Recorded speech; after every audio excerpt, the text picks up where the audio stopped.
tenuta sabato 5 novembre presso la Fornace Carotta a Padova E-Convention, la conferenza programmatica di Confartigianato Imprese Veneto per il quadriennio 2017-2020. Alla presenza dei nuovi dirigenti delle diverse professioni entrati in carica negli ultimi 6 mesi, Confartigianato ha presentato i progetti e le priorità che fungeranno da linee guida nei prossimi anni.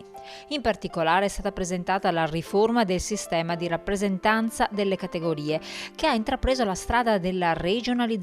con l'obiettivo di garantire un maggiore coordinamento con le diverse province. E noi consideriamo che evidentemente nell'importanza di ogni singola associazione provinciale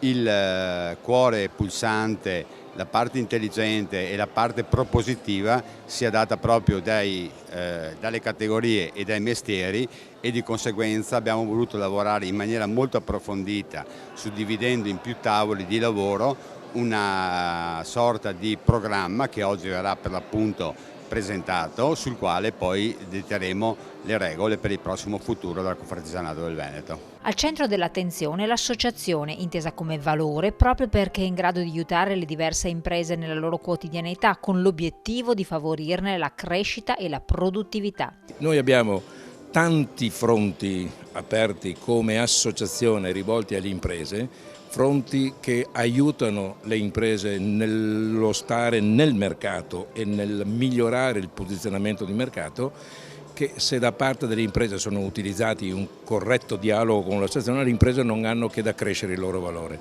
E tra tutte le diverse strade da intraprendere non mancano l'innovazione, l'internazionalizzazione e soprattutto l'economia green. Seguire una logica che prevede che i prodotti siano realizzati e gestiti in modo da trasformare i rifiuti in risorse, creando quindi un'economia di tipo circolare, è sempre di più alla base delle imprese del territorio.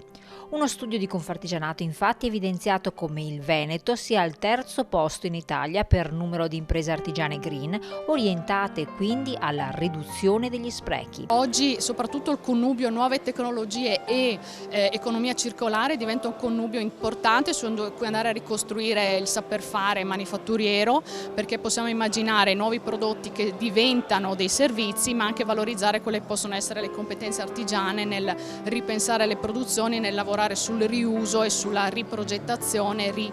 riproduzione dei prodotti.